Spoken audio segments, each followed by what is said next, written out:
ان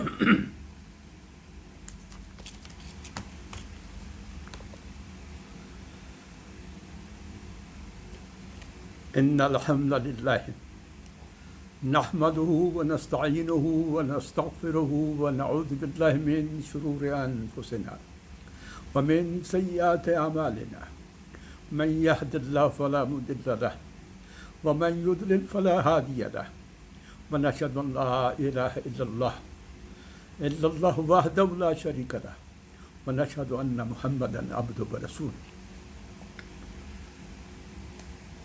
اعوذ باللہ من الشیطان الرجیم بسم اللہ الرحمن الرحیم سبح اسم ربک الاعلی الذی خلق فسوى والذی قدر فہدی والذی اخرج المرعى فجعله غثاء احوى سنقرئک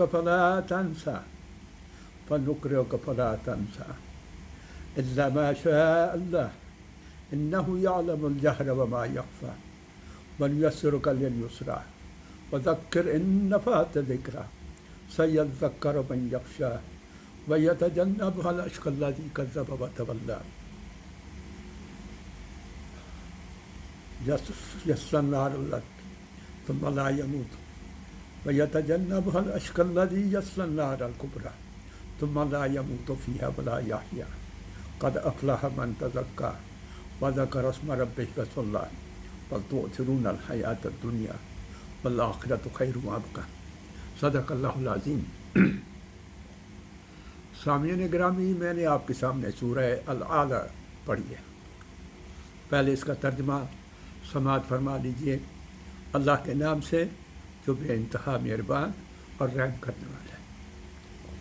اے نبی صلی اللہ علیہ وسلم، اپنے رب برتر کے نام کی تسبیح کیجیے، جس نے پیدا کیا اور تناسب قائم کیا، جس نے تقدیر بنائی پھر راہ دکھائی، جس نے نباتات اگائیں پھر ان کو سیاہ کر ڈالا اور کوڑا کرکٹ بنا دیا.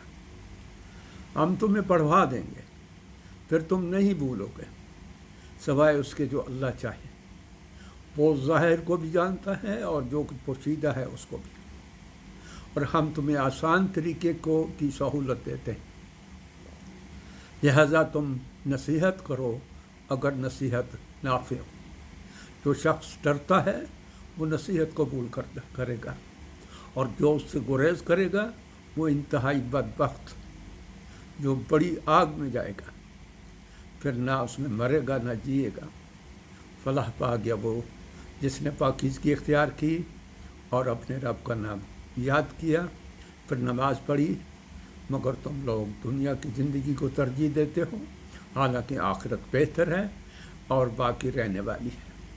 یہی بات اس سے قبل ابراہیم علیہ السلام اور موسیٰ علیہ السلام کے صحیفوں میں بھی بیان کی گئی تھی.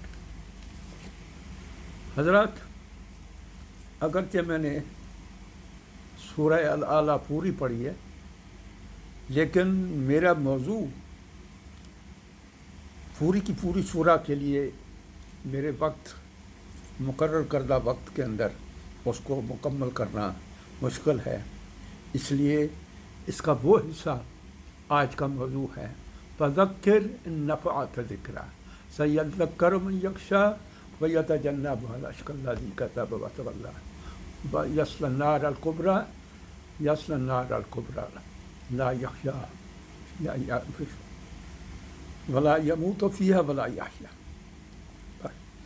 گلے کی تکلیف کی وجہ سے تھوڑی تسلسل میں کمی آ جاتی ہے.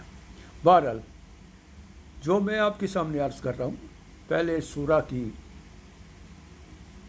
اس عظمت اور اس پہلو پر غور فرما لیجیے کہ نبی پاک صلی اللہ علیہ وسلم بڑے اجتماعات والی جو نمازیں ہوتی تھیں، ان اجتماعات کی نمازوں کی پہلی رکعت میں اکثر سورہ الاعلیٰ پڑھتے تھے.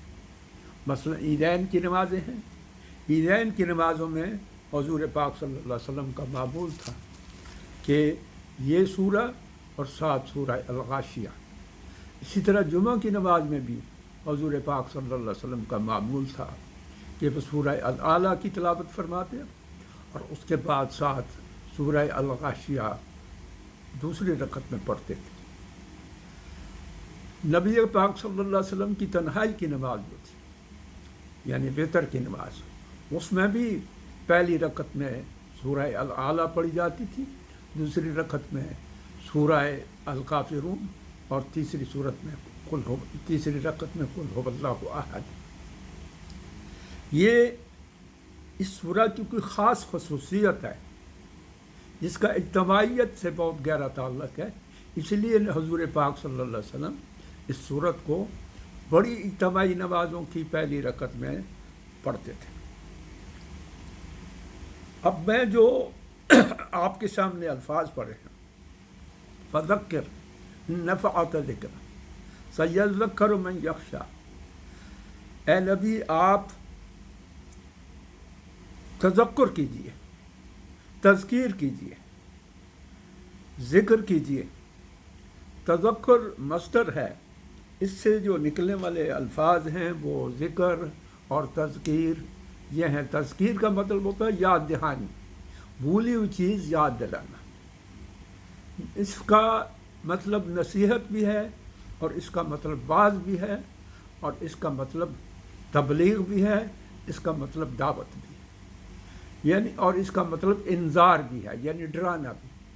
نبی پاک صلی اللہ علیہ وسلم کی یہ ساری حیثیتیں تھی۔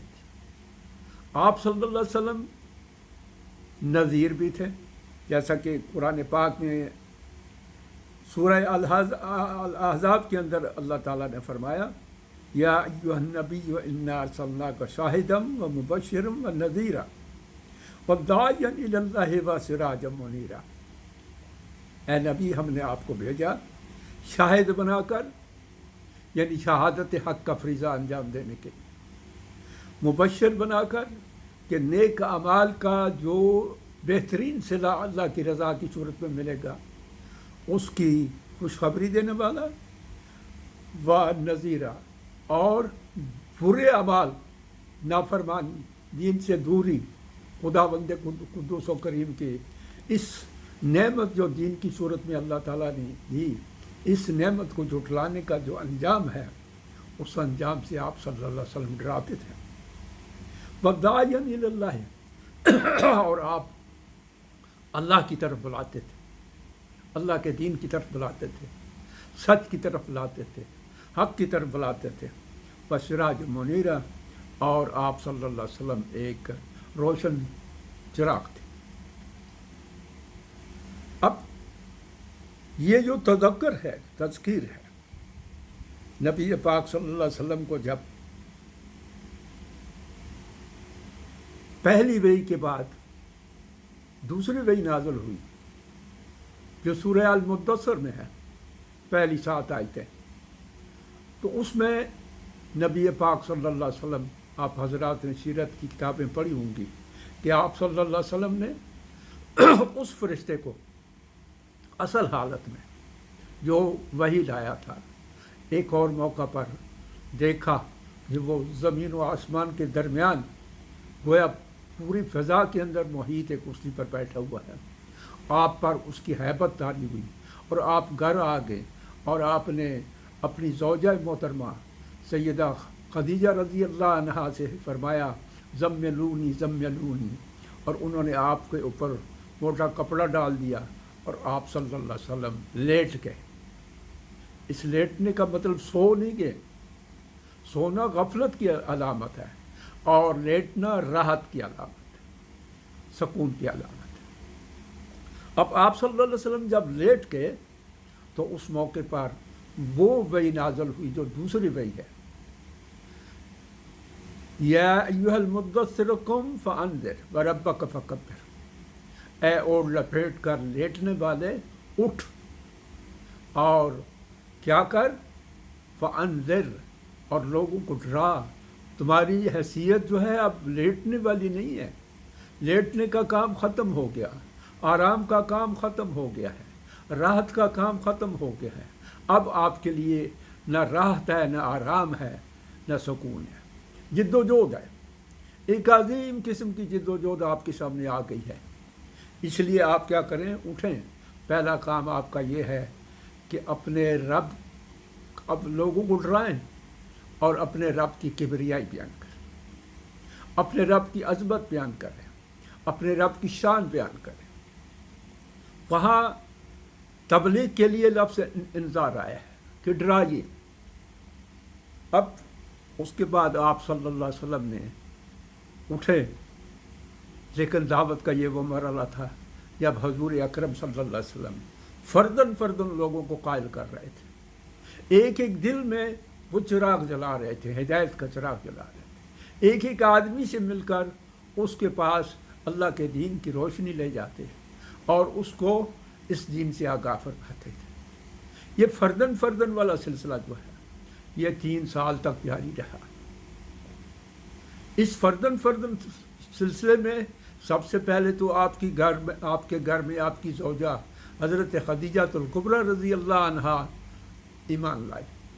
اس کے بعد آپ کے رفیق خاص حضرت ابو بکر صدیق رضی اللہ عنہ ایمان لائے، اور آپ کے آزاد کردہ غلام زید بن حارثہ رضی اللہ عنہ مسلمان ہوئے، اور آپ کے زیر سایہ زیر شفقت حضرت علی رضی اللہ عنہ جو اس وقت کم عمر تھے وہ ایمان لائے۔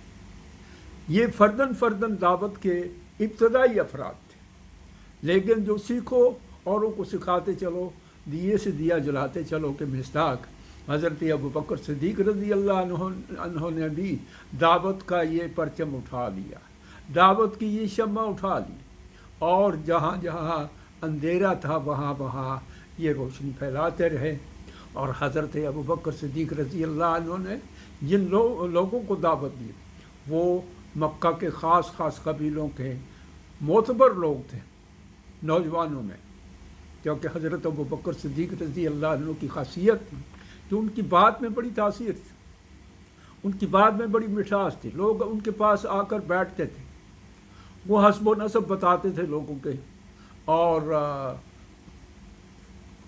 تاریخ کے واقعات سے واقف تھے، اس لیے لوگ ان کے پاس بیٹھتے تھے، تاجر تھے، تجارت کے حوالے سے بھی لوگ آ کر بیٹھتے تھے، تو ان کے ذریعے یہ دین پھیلتا چلا گیا، دار ارقم اس کا مرکز بنا۔ یہ دعوت کا ابتدائی مرحلہ تھا۔ اس کے بعد آپ صلی اللہ علیہ وسلم نے اللہ تبارک تعالیٰ کی طرف سے یہ حکم ہوا کہ انذر عشیرتک الاقربین، اب آپ اپنے قرابت داروں، قریبی رشتہ داروں کو یہ دعوت دیجیے۔ اب گویا دائرہ پھیل رہا ہے، انفرادیت سے تھوڑا سا اجتماعی دائرہ اختیار کیا جا رہا ہے۔ قریبی رشتہ دار، پھپھی، دوسری پھپھیاں بھی ہوں گی، پھپھیاں تو آپ کی ابھی زندہ تھی، 4-5 پھپھیاں تھیں، اور ایمان تو صرف حضرت صفیہ رضی اللہ عنہا لائی، تو ان پھپھیوں کے، ان چچاؤں کے پاس بھی جاتے ہوں گے، اور دیگر اپنے سسرالی خاندان میں بھی جاتے ہوں گے، تو دیالی خاندان میں بھی جاتے ہوں گے۔ تو یہ گویا اجتماعی دعوت کا سلسلہ تھا، افراد کے بعد خاندانوں کے پاس جانے کا سلسلہ تھا۔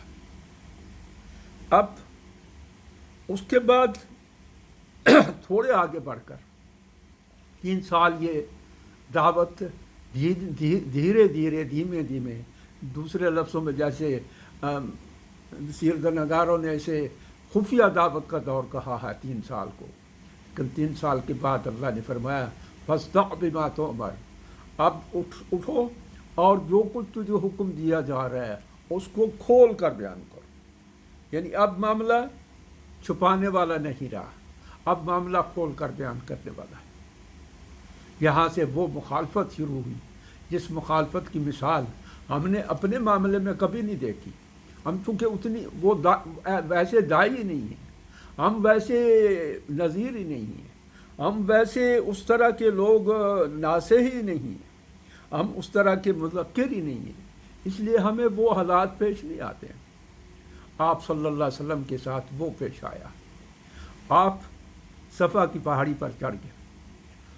عرب کے اندر اور مکہ کے اندر یہ روایت تھی کہ جب کوئی بہت اہم واقعہ، کوئی بہت بڑا خطرہ درپیش ہوتا تھا یا کوئی بہت بڑی بات کرنی ہوتی تھی تو جو شخص اس بات سے آگاہ ہوتا تھا وہ صفا کی چوٹی پر چڑھ کر یا صباح کی پکار بلند کرتا تھا، اور اس پکار کا مطلب یہ تھا کہ کوئی بہت بڑی بات ہے۔ چنانچہ آپ صلی اللہ علیہ وسلم کی یہ آواز سن کر لوگ، مکہ کے لوگ، ہر قبیلے کے لوگ آگے، جو خود نہیں آ سکتے تھے انہوں نے اپنے نمائندے بھیج دیے، اور آپ کے سامنے جب لوگ اکٹھے ہو گئے تو آپ نے فاصدع بما تؤمر کے اس حکم کے تحت آپ نے فرمایا کہ اگر میں تم لوگوں سے یہ کہوں کہ اس پہاڑی کے پیچھے سے ایک بہت بڑا لشکر آ رہا ہے جو تم پر حملہ آور ہوگا، تو کیا میری بات کو مان لو گے؟ انہوں نے کہا کہ ہاں، ہم نے آپ کو صادق اور امین پایا، آپ سچے ہیں، آپ جھوٹ نہیں بول سکتے ہیں، ہم آپ کی بات پر یقین کریں گے۔ آپ نے فرمایا کہ پھر یاد رکھو، میں تمہیں ایک برے انجام سے، دوزخ کے عذاب سے ڈرا رہا ہوں، اس سے بچو، اس عذاب سے اپنے آپ کو بچاؤ۔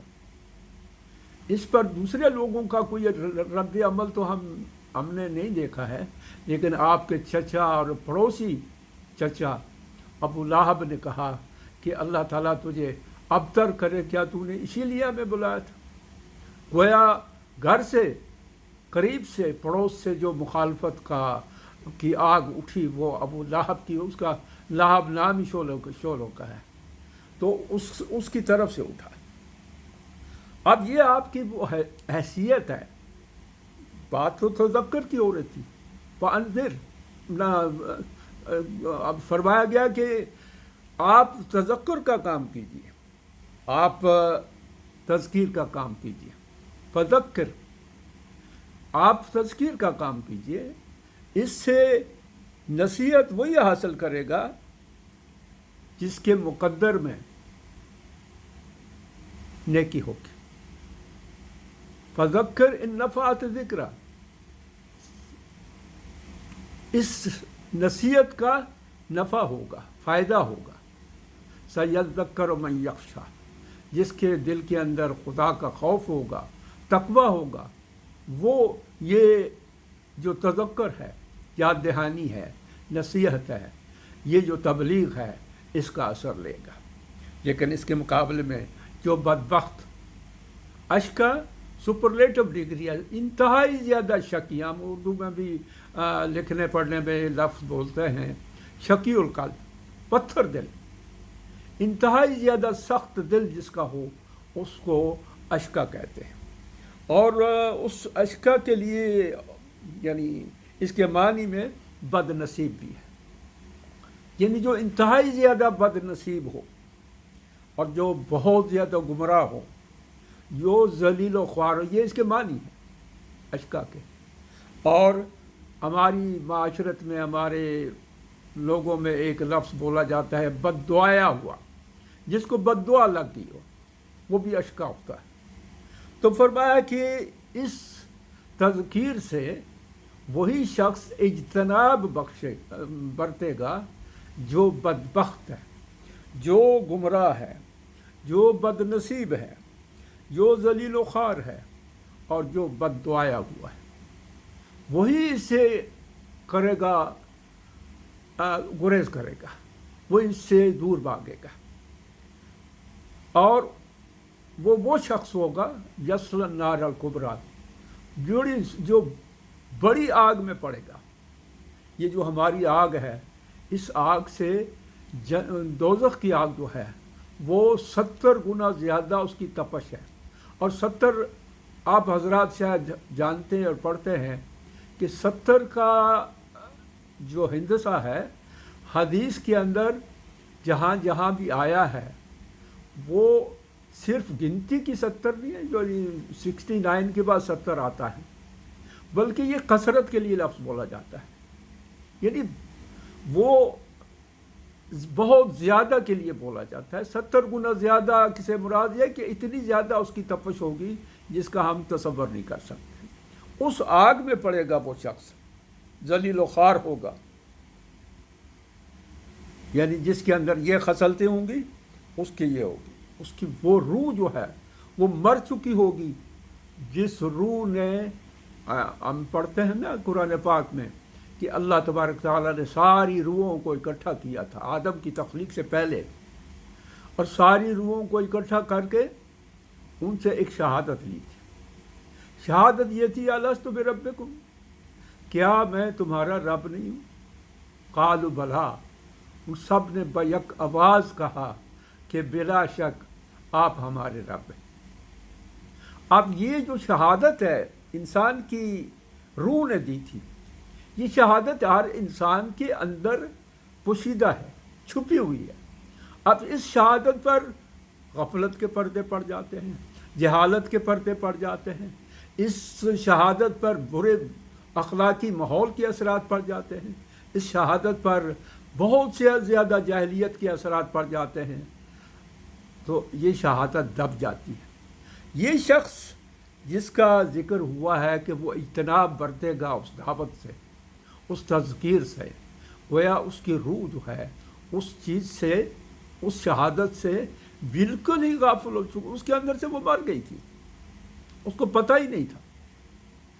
اب اللہ تبارک تعالیٰ نے فرمایا کہ وہ شخص ہوگا بدبخت اجتناب برتے گا اس دعوت سے۔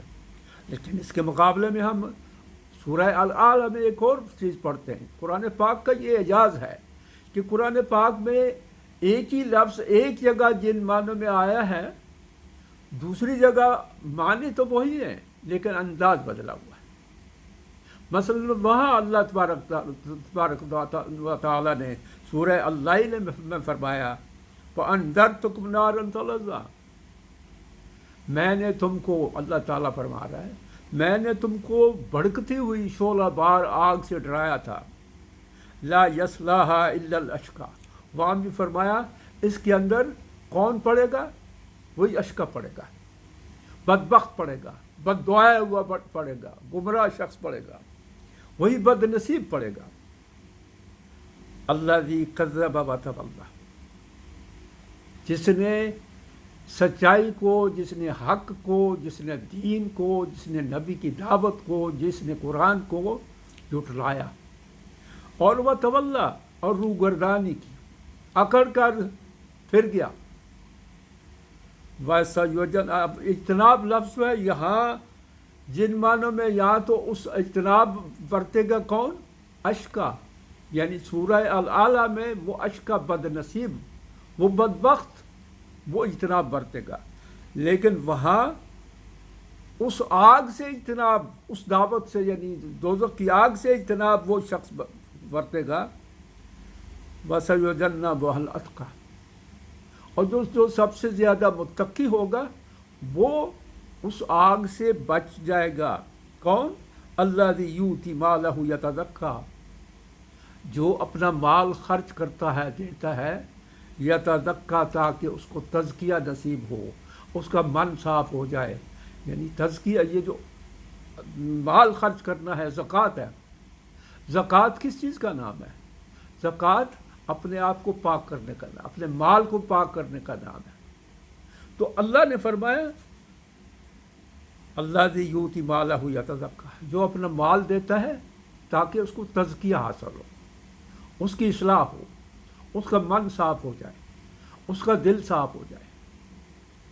اور یہ کس وجہ سے دیتا ہے؟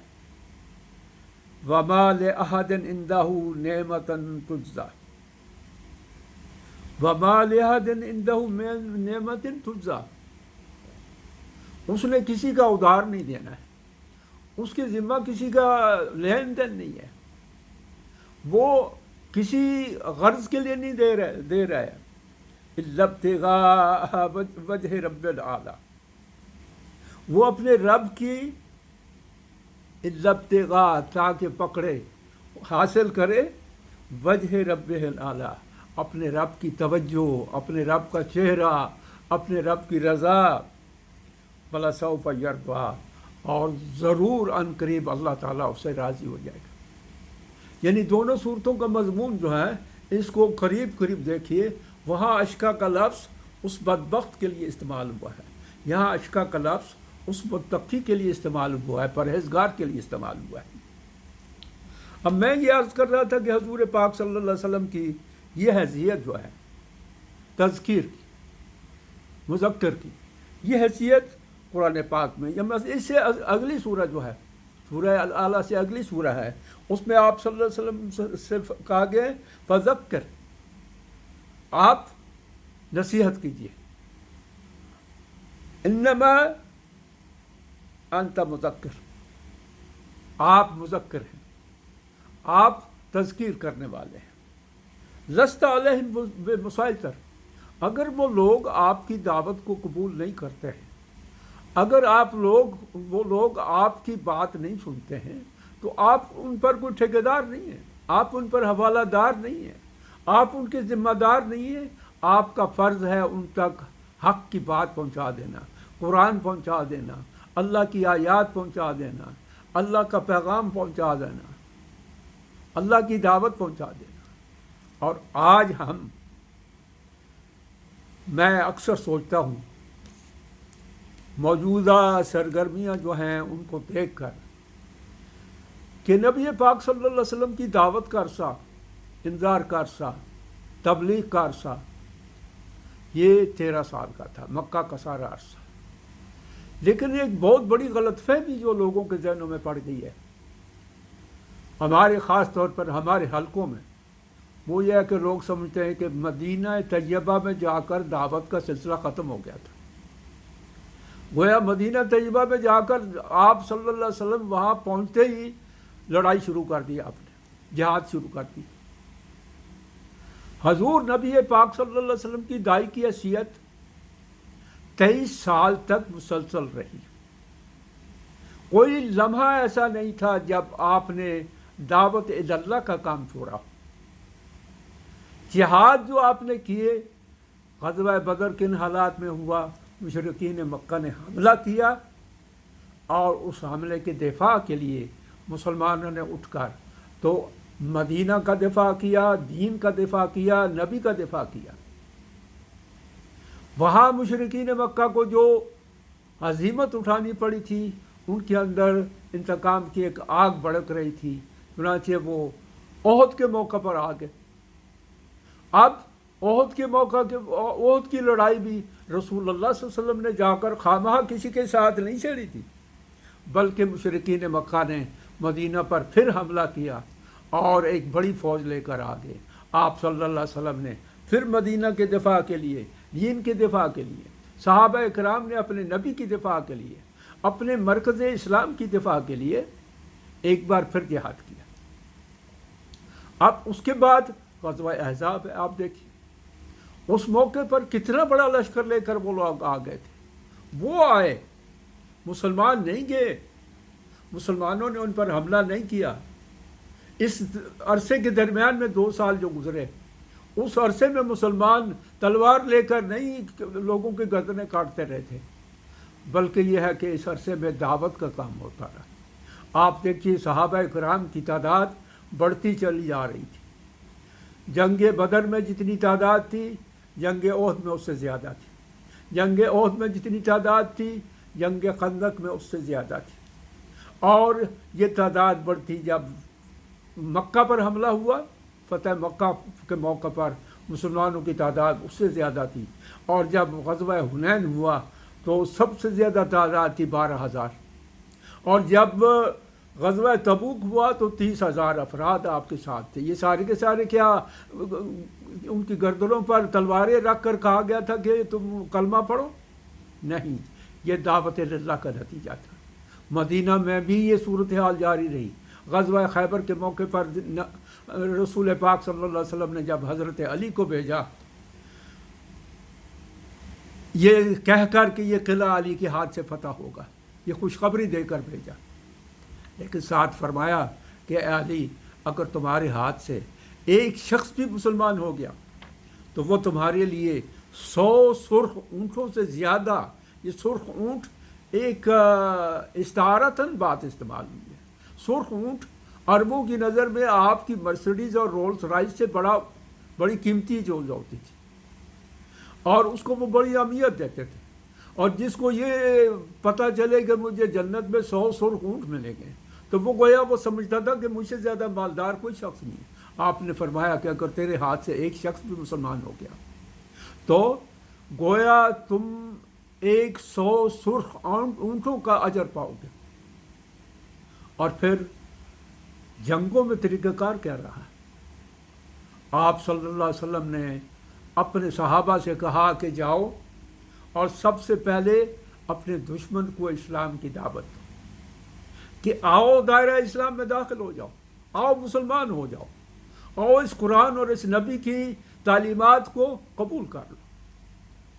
لیکن اگر وہ انکار کر دیں، روگردانی کریں، تو پھر ان سے کہو کہ اچھا یہ بات قبول نہیں تو پھر اسلامی ریاست کے ذمہ بن کر رہ جاؤ، تمہاری جان و مال کی حفاظت کی جائے گی، تمہیں کچھ نہیں کہا جائے گا، تم اپنے مذہب پر قائم رہو اور اسلامی ریاست کے اندر کوئی گڑبڑ اور خرابی پیدا نہ کرو، تو تم ذمہ بن کر رہو، خراج دو.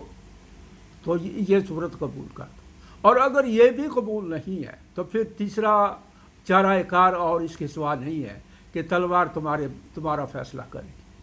یعنی تلوار جاتے ہی کام نہیں شروع کر دیتی تھی، پہلے دعوت دی جاتی تھی. 2 دعوتیں. ایک دعوت یہ کہ بھئی اچھا چلو پورے کے پورے اسلام میں داخل ہو جاؤ. اگر یہ قبول نہیں کہ تو پھر ٹھیک ہے، اسلامی ریاست کے تم باشندے تو بن جاؤ. اب یہ بھی اگر قبول نہیں ہے، خراج دینا بھی قبول نہیں ہے، تو پھر ہم تلوار سے فیصلہ کریں گے. آپ صلی اللہ علیہ وسلم نے دعوت کا کام مدینہ طیبہ میں کبھی کسی لمحے بھی ترک نہیں کیا. صحابہ کرام نے یہ دعوت کا کام کبھی ترک نہیں کیا. یہ غلط فہمی ہے کہ ہم کہتے ہیں کہ ہم اب مدنی دور میں داخل ہو گئے ہیں، لہٰذا اب ہم دعوت کا کام، تبلیغ کا کام یہ پیچھے چھوڑ دیتے ہیں اور اب ہم بس ایک ہی کام کریں گے، لڑائی کریں گے. جہاد کا ایک مقام ہے، افضل العبادات ہے، اس میں کوئی شک نہیں. یہ سب سے افضل عبادت ہے. اس کا شریعت اسلامی میں آپ قرآن پاک کی آیات صورتیں پڑھیں، شاید مدنی صورتوں میں کوئی صورت ایسی نہیں ہوگی جس کے اندر جہاد کا ذکر نہ ہو. اس میں کوئی. لیکن جب اسلامی ریاست، اسلامی معاشرہ وہ خطرے میں ہو اور کفر کی قوتیں بار بار چڑھ کر آ رہی ہوں اور اس کو مٹانے کی کوشش کریں، نبی کی زندگی خطرے میں ہو، مدینہ کی ریاست خطرے میں ہو، مدینہ کا معاشرہ خطرے میں ہو، مدینہ کے لوگ خطرے میں ہوں، تو اس وقت اس کی سوا کوئی چارہ نہیں ہے کہ جہاد کیا جائے. آج آپ فلسطین میں دیکھتے ہیں، فلسطینیوں کو ناکوں تک پہنچا دیا گیا، اتنا ظلم ان پر کیا گیا، اتنی سفاکی ان پر کی گئی، ان کی اتنی بربریت ان پر کی گئی، اس قدر قتل و غارت ہوئی، ان کے معصوم بچوں کو، ان کی عورتوں کو قتل کیا گیا. ہزاروں افراد اسرائیل کی جیل میں پڑے ہوئے. تو اب فلسطینی اس موقع پر اس کی سوا کیا کر سکتے ہیں؟ جہاں جہاں بھی مسلمان اس صورتحال میں سے دوچار ہیں، کشمیر میں بھی دیکھیں.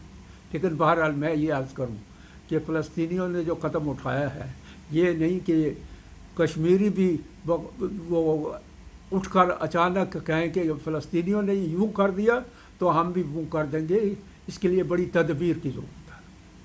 انہوں نے جو پلاننگ کی، آپ ذرا دیکھیے ان کی پلاننگ کس طرح کی. بیک وقت سمندر کی طرف غباروں میں اٹھ کر وہاں اترے اسرائیل کے اندر، ادھر سے راستے، خشکی کے راستے سے بھی گئے، سمندر اور خشکی کے راستے سے داخل ہوئے.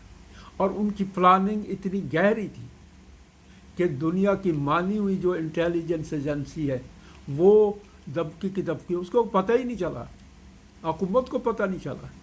وہ ایک بہت بڑی پلاننگ تھی. اس پلاننگ کے تحت گہری منصوبہ بندی تھی. اب کوئی شخص کہے کہ جی ہم کل اسی طرح اٹھ کر شروع کر دیں گے، ایسا نہیں ہوگا.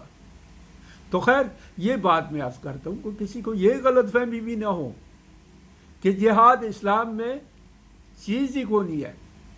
یہ غلام احمد قادیانی تو کہہ سکتا ہے، یا انڈیا کے ایک بزرگ تھے وہ کہتے تھے جہاد کی حقیقت قیامت تک قائم رہے گی، اس کو کوئی مٹا نہیں سکتا۔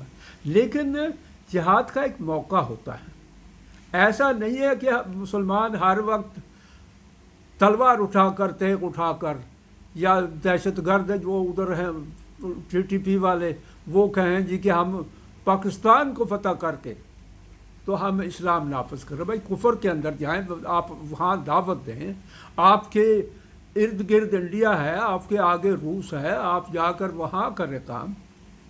اور اگر پاکستان نہیں کرتا ہے تو آپ اللہ کے دین کو پھیلائیں، جس دین کو آپ کہتے ہیں کہ ہم اس دین کے اپنے پاکستان والے بزرگوں سے بھی زیادہ واقف ہیں، تو ان کو لوگوں کو وہ دین سکھائیں۔ خیر، میں یہ بات ضمناً آگے چلی گئی ہے، میں یہ عرض کر رہا تھا کہ نبی پاک صلی اللہ علیہ وسلم کو فرمایا گیا کہ تذکیر کیجیے، یہ تذکیر آپ کی ذمہ داری ہے۔ اِنَّهُ لَذِكْرٌ لَكَ، یہ آپ کے لیے ذکر ہے، نصیحت ہے۔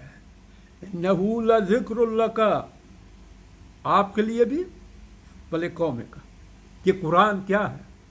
قرآن پاک کا نام مختلف ناموں میں ایک نام ذکر بھی ہے۔ اللہ نے فرمایا اِنَّا نَحْنُ نَزَّلْنَا الذِّكْرَ وَإِنَّا لَهُ لَحَافِظُونَ، ہم نے ذکر نازل یعنی قرآن نازل کیا اور ہم ہی اس کی حفاظت ہے۔ تو اسی نسبت سے سورہ الزخرف میں فرمایا گیا ہے کہ اِنَّهُ لَذِكْرٌ لَكَ وَلِقَوْمِكَ، اے نبی یہ تیرے لیے بھی نصیحت ہے اور تیری قوم کے لیے بھی نصیحت ہے۔ اس لیے فذکر، آپ نصیحت کرتے رہیں، آپ تبلیغ کرتے رہیں، آپ انذار کرتے رہیں۔ انما انت مذکر، آپ مذکر ہیں، آپ داعی ہیں، آپ مبلغ ہیں۔ لست علیہم بمسیطر، اگر کوئی اس دعوت کو قبول نہیں کرتا، آپ کی تذکیر کا اثر نہیں لیتا ہے، تو آپ کی ذمہ داری ختم ہوگی اس وقت جب آپ نے کسی تک پیغام پہنچا دیا۔ آپ نے پیغام پہنچا دیا تو بات ختم ہو۔ یہاں فرمایا کہ ذکر کن کو نفع دے گا؟ قرآن پاک میں فرمایا کہ وذکر فإن الذکر تنفع المؤمنین، یہ مومنین کو نفع دیتا ہے، مومنین کے لیے نفع مند ہوتا ہے۔ یعنی اس آیت کے اندر تو فرمایا سَيَذَّكَّرُ مَن يَخْشَىٰ وَيَتَجَنَّبُهَا الْأَشْقَىٰ، اور سورہ الذاریات میں فرمایا فَذَكِّرْ فَإِنَّ الذِّكْرَ تَنفَعُ الْمُؤْمِنِينَ، یہ مومنوں کے لیے بھی، یعنی اس سے کیا مطلب ہے؟ یعنی یہ تذکیر کا کام، نصیحت کا کام، تبلیغ کا کام صرف کافروں ہی میں نہیں ہونا ہے، مسلمانوں میں بھی ہونا ہے۔ مسلمانوں کے لیے کو بھی اس کی ضرورت ہے، ان کو اصلاح کی ضرورت ہے، ان کو عقیدے کی اصلاح کی ضرورت ہے، ان کو اخلاق کی اصلاح کی ضرورت ہے، ان کو اپنے نظریات اور فکر کی اصلاح کی ضرورت ہے، ان کو اپنی سوچوں کو اصلاح کی ضرورت ہے، ان کو اپنے باطن کی اصلاح کی ضرورت ہے، ان کو اپنے قلب کی اصلاح کی ضرورت ہے۔ یہ تبلیغ ان میں بھی ہونی ہے، یہ تذکیر ان میں بھی ہونی ہے، ان کو بھی یاد دہانی کرانی ہے۔ یاد دہانی کس کو؟ یاد دہانی کا مطلب ہی کیا ہے؟ جس کے دماغ میں پہلے ایک چیز بیٹھی ہوئی ہے، ایک داخل ہو چکی ہے، لیکن اس پر گرد پڑ گئی، غفلت کی گرد پڑ گئی۔ اب جب غفلت کی گرد پڑ گئی تو اب ضروری ہے کہ اس غفلت کی گرد کو ہٹانے کے لیے کیا کیا جائے؟ فذکر فإن الذکر تنفع المؤمنین، یہ ذکر مومنوں کو نفع دے گا۔ اب اسی کے انہی الفاظ کے ساتھ جو ہے، جیسا کہ میں نے آیت پڑھی سورہ الاحزاب کی، کہ اللہ تعالیٰ نے فرمایا کہ آپ فداعیا الی اللہ ہے، اور آپ اللہ کی طرف بلانے والے ہیں، داعی ہیں۔ تو یہ دعوت جو ہے، داعی کی حیثیت جو ہے، قرآن پاک میں یہ بھی ایک بڑا موضوع ہے، بہت بڑا موضوع ہے۔ اللہ تبارک تعالیٰ نے فرمایا ادعو الی سبیل ربک، اپنے رب کے راستے کی طرف دعوت دو. کس طرح؟ بالحکمت والموعظۃ الحسنہ، حکمت اور دانائی کے ساتھ، احتیاط کے ساتھ، سوچ سمجھ کر اور اچھی نصیحت کے ساتھ.